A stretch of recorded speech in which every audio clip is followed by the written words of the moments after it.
Transitioning, Donald Trump picks top Republicans to lead his White House agenda. Bishops from across the country come together to pray for healing after a divisive election. I'm Wyatt Goolsby reporting in Baltimore. Today, bishops are talking about the value of human life. Cardinals raise questions, a rare public appeal to the Pope for clarification, and honoring the poor and homeless. The Holy Father celebrates the last big jubilee in this year of mercy. Those stories and more on EWTN News Nightly for Monday, November 14th, 2016.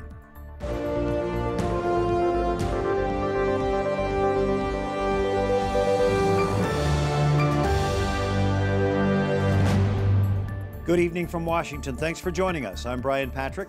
President-elect Donald Trump's administration is beginning to take shape. There's still many key positions to be filled, though, before his inauguration. Members of the transition team show up for their first full week of work. This week you'll hear some additional appointments. Vice President-elect Mike Pence, the transition leader, speaks about prospective team members. It's all about finding men and women who have the character and the competence, the vision that Donald Trump has expressed. Critics question Trump's inner circle selections. Republican National Committee Chair Reince Priebus was named Chief of Staff Sunday. He will serve as an equal partner to Trump's newly named Chief Counsel and Strategist Steve Bannon. Bannon was Trump's campaign CEO and former head of Breitbart News. Critics, pointing to stories published under Bannon's watch, say they're concerned about the tone he may bring to the West Wing. With racial tensions and reports of harassment escalating across the country, the Trump team defends the appointment. People should look at the full resume. He's got a Harvard business degree. He's a naval officer. And the president-elect himself has a message for supporters who may be harassing minorities. Don't do it. That's terrible. Because I'm going to bring this country together. I say stop it if it helps. I will say this, and I'll say it right to the camera, stop it. Jason Calvi is following the transition on Capitol Hill tonight, but first we go to Lauren Ashburn at the White House. Lauren? Brian, vouching for the successor he never imagined having, President Barack Obama just said that the United States under Donald Trump would remain the indispensable nation for global security. He praised President-elect Donald Trump for vowing to maintain America's alliances. The president says he was impressed with Donald Trump's calls for unity. He reiterated a smooth transition, and he touted a strong economy and the number of uninsured under his administration's leadership. The first question from this press conference, what will he tell foreign leaders on his latest foreign trip and last foreign trip, which begins today, who are nervous about the transition?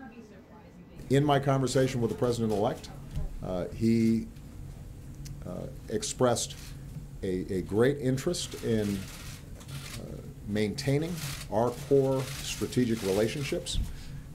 And so one of the messages I will be able to deliver is his commitment to NATO and the transatlantic alliance. When asked if after meeting with Trump that he thought he was qualified, he ducked by saying the people have spoken and Trump will be the 45th president.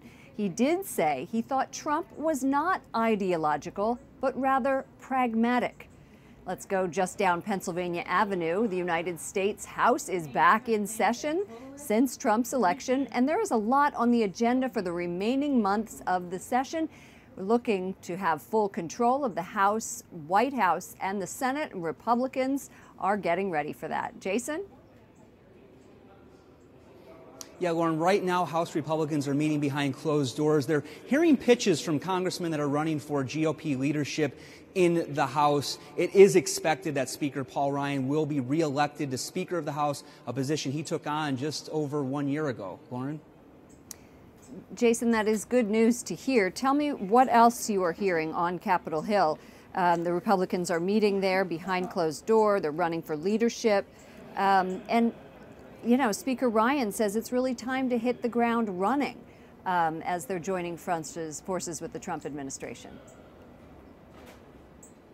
Right, hit the ground running, moving forward. They do have their big leadership vote internally amongst the GOP members of the House. That'll be tomorrow afternoon, but he says that 2017 will be a year of action. He says that the Republicans really need to seize the moment. The second in command of the House GOP, Kevin McCarthy, the majority leader, says that one of the issues that they will move forward on is border security. But he says that doesn't necessarily mean building a wall. It could be relying on things like drone technology, for example, to secure the border. Lauren? Well, how are Democrats responding to all of this? A lot of soul-searching after last week's stunning loss for the Democrats. 25 members of the House Dems are urging a postponement of their elections, their leadership elections. They say they need more time to really evaluate what happened last week. There's another big election for Democrats. That's the chair of the DNC. Several names coming forward to be the next chair, including a liberal member of the House, Keith Ellison, who was the first Muslim elected to the House. Other names that are floating around: former Vermont Governor Howard Dean, as well as former Governor of Maryland, Martin O'Malley. Lauren? Okay, Jason Calvi reporting for us on Capitol Hill. Brian, the president is leaving in just a few moments, heading to Greece this evening, and that will be followed by a trip to Germany and to Peru.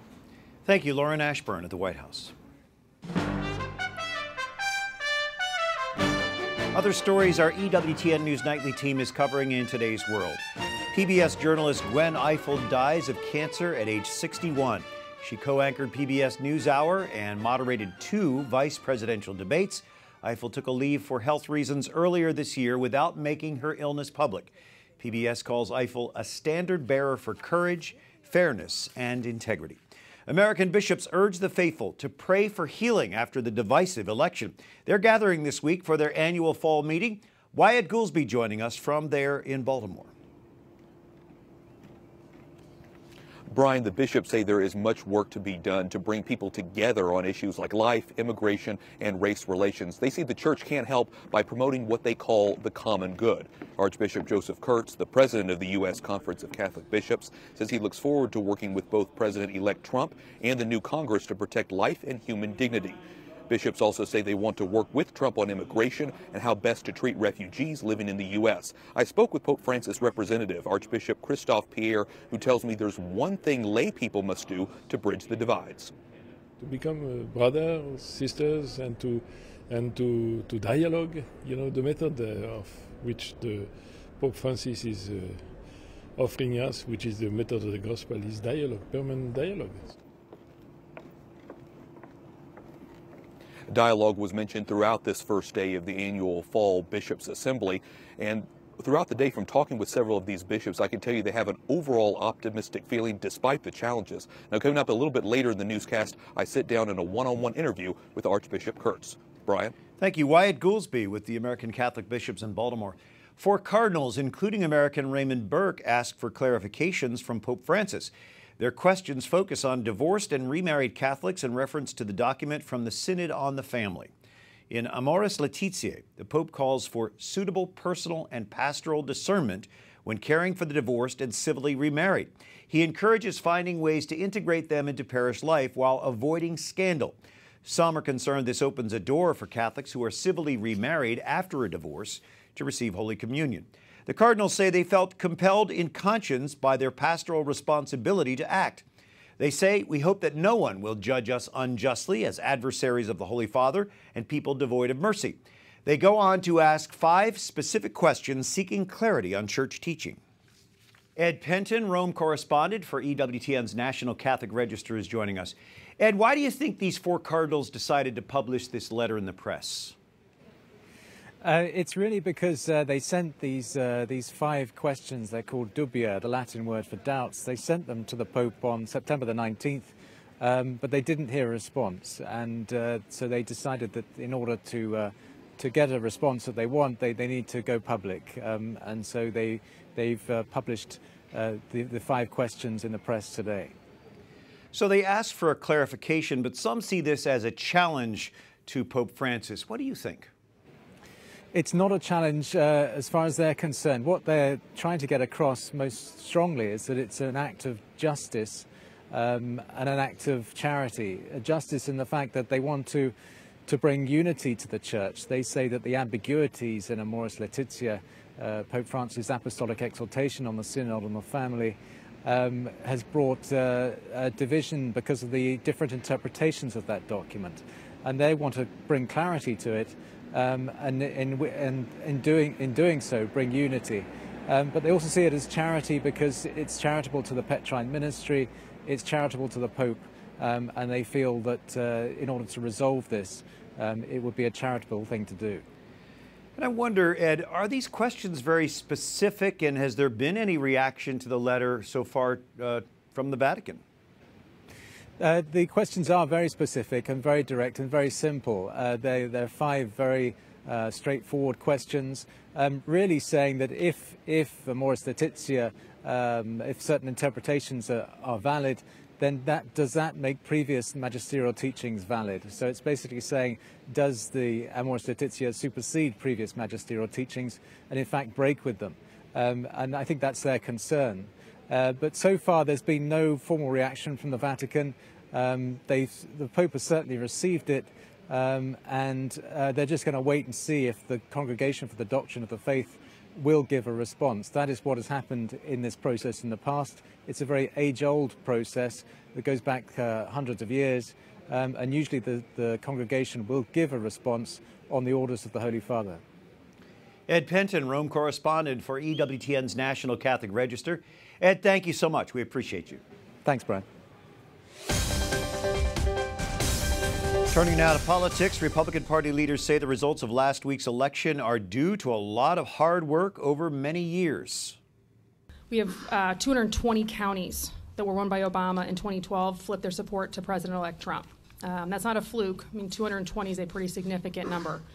We maintain the majority of the U.S. Senate, we maintain the majority in the U.S. House, and we have total control over Supreme Court nominations. These things don't happen by accident. This is 4 years of work. Republican National Committee Chief of Staff Katie Walsh and other RNC leaders laid out their strategy for tracking and courting likely voters. Jobs, immigration, and repealing Obamacare are top legislative priorities for President-elect Trump. Republican leaders seem to be embracing his agenda for now, but you wonder how long the political honeymoon can last. Joe Perticone is congressional reporter with the Independent Journal Review. What do you think Congress will address first, Joe? Well, they've already announced that they're going to do a tax plan likely in the first 100 days of Donald Trump's administration. That's a big thing. Also, Donald Trump wants to repeal and replace Obamacare, but Republicans haven't settled on a specific plan because they haven't been in power, so they haven't coalesced around one specific plan. So there's a few floating out there. With Reince Priebus now the chief of staff, a close friend of Paul Ryan, both from Wisconsin, I wonder what that might say about the tone of the working relationship between the White House and Capitol Hill. Well, they're very close, and a lot of members of Congress, Republicans, praised Reince Priebus, but were relatively silent on Steve Bannon. And Steve Bannon is not the chief of staff, but neither is Valerie Jarrett, and she has a lot of pull in the Obama White House. Steve Bannon is the chief strategist. I wonder what that says about this administration's strategy. It's pretty much pleasing a lot of the people in the media, in the very far-right media that helped propel his campaign. Breitbart News was a big advocate of Trump early on. Bannon was the CEO of Breitbart. Well, the president-elect has talked about, infrastructure, massive infrastructure investment. How will conservatives react to that, fiscal conservatives? Well, fiscal conservatives, a lot of the Freedom Caucus members have been his most ardent backers, but they're not afraid to buck the trend of their party, and they're definitely not afraid to argue amongst each other. You have more libertarian members, you have more conservative members. So I could very much imagine a scenario where the Freedom Caucus fight against a President Trump if something is too expensive. You don't see a rubber stamp for this president? No. Not at all. So on 60 Minutes, he reiterated that he is pro-life. Which of the life issues do you see him making his priority? I think it has a lot to do with the Supreme Court. So if he picks a Supreme Court justice that maybe is pro-life like Antonin Scalia was on abortion, well, that might not also apply to the death penalty, which could come up in the next Supreme Court term. They're already talking about specific tactics for the death penalty, but the whole thing of itself could come up again. And if he appoints a justice that's maybe supportive of that, that could hurt with more Christians. We have some interesting months ahead. Joe Perticone with the Independent Journal Review. Good to have you on, Joe. Thank you. Thanks for having me. Coming up, an abducted priest found alive may have been tortured, and Christians who fled from ISIS finally returned to their church.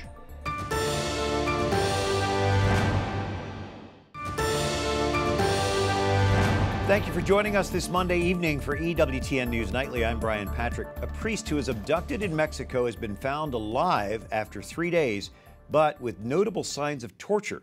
Fellow priests say Father Jose Luis Sanchez Ruiz was threatened in recent days because of his activism. He had criticized corruption and promoted human rights and social causes. His disappearance sparked unrest, with the local town hall and a police truck burned by protesters. Father Sanchez Ruiz was the third priest abducted in the state of Veracruz since September. The other two were later found shot to death. A third priest was killed in the western state of Michoacan in September. Prosecutors say they suspect robbery as the possible motive in all three killings. France marks the first anniversary of the deadly terror attacks in Paris. ISIS extremists killed 130 people in a series of shootings and suicide bombings. A special commemorative mass was held last night at Notre Dame Cathedral in Paris. Mourners, tourists, and residents streamed to the concert hall where 90 people were killed by 3 attackers. The hall reopened Saturday night with an emotional concert by Sting. 9 people remain hospitalized a year later. Others are paralyzed. Hundreds are receiving psychological treatment. Some Iraqi Christians get their first look at the damage inflicted by ISIS. Returning to their Paris Sunday, they found everything destroyed, including a statue of the Virgin Mary. A confessional had been turned into a closet, a tomb desecrated, and pews burned. The church is in a predominantly Christian town in the Nineveh Plain. It fell to ISIS 2 years ago, but was recently liberated by Iraqi troops. Defense stocks rose after the election of Donald Trump. What does this mean for the defense industry?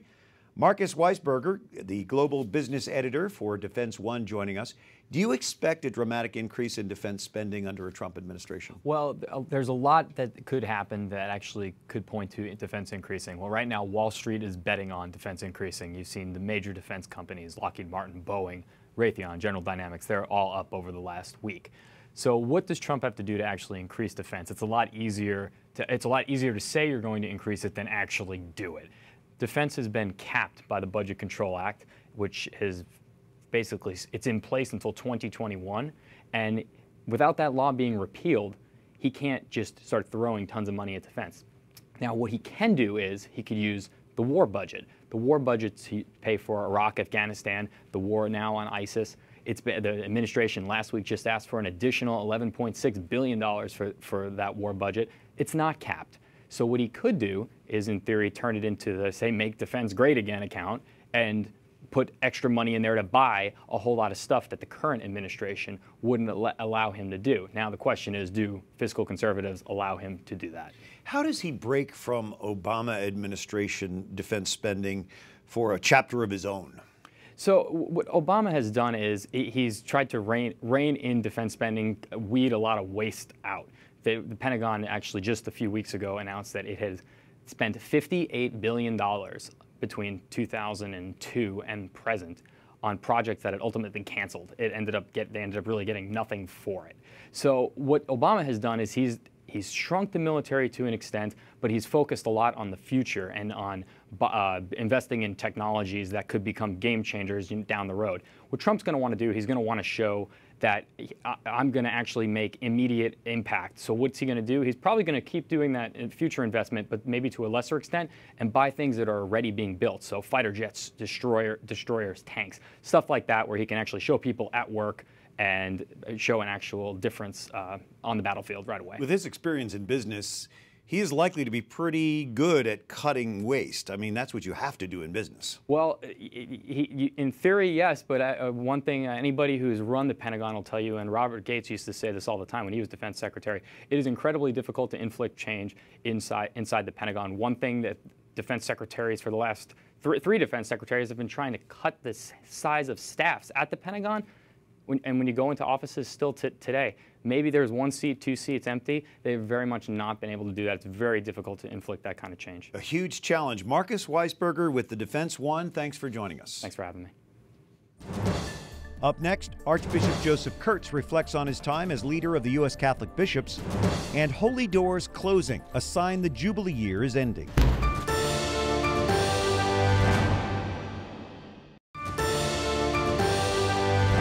On Monday, November 14th, thanks for joining us. I'm Brian Patrick. Louisville Archbishop Joseph Kurtz ends his term as president of the U.S. Conference of Catholic Bishops tomorrow. Today, he prayed for healing in our nation.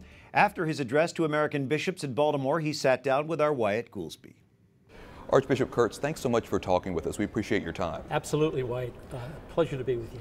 You began today's meeting with a prayer for healing for the nation and a prayer for healing of the divide. And you had spoken about in your speech about how there's an unprecedented lack of civility. Yeah, in this election. How do you begin to heal that? Well, you know what? You're right, and I think it's a sense of lack of civility within our culture that has grown. But there seems to be a quality of shouting down the person you don't agree with, and that is not a good quality for not only the church or the building up the communio in the church, but it's not good for our nation. It's not good for families. And so I think the church can be a leader in not only proclaiming the truth, but also in the way we do that, so that there's a deep respect for the person in front of us. Today, you also spoke about the importance of life and human dignity and promoting that. Yeah. How best do you think you can work with President-elect Donald Trump on those issues, and how can you sort of hold him accountable? Well, remember, it's working with the administration, it's working with both houses of Congress.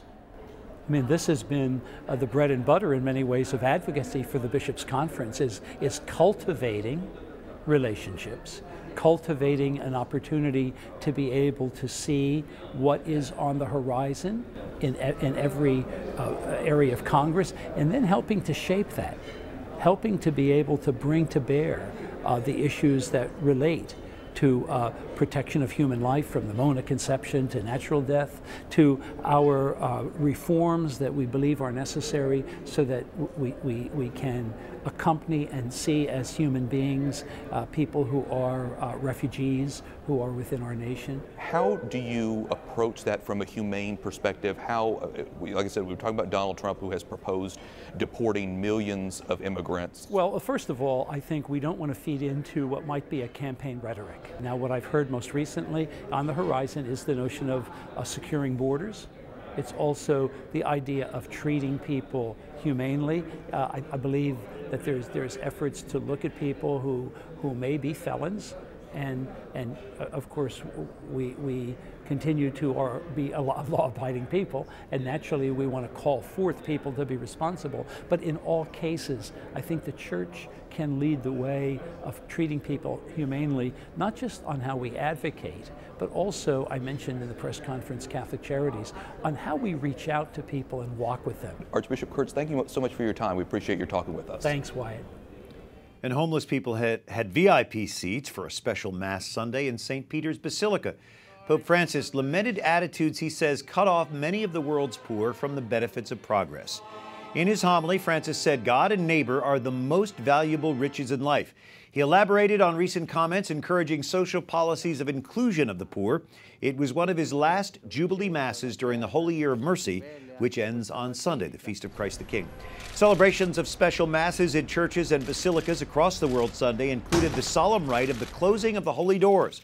There is that one exception. The Holy Door at St. Peter's Basilica will be shut by Pope Francis himself on Sunday's Feast of Christ the King. Pope Francis greets members of the German national football team in the Vatican today. Germany shut out San Marino 8-0 Friday in the qualifying stages of their defense of the World Cup.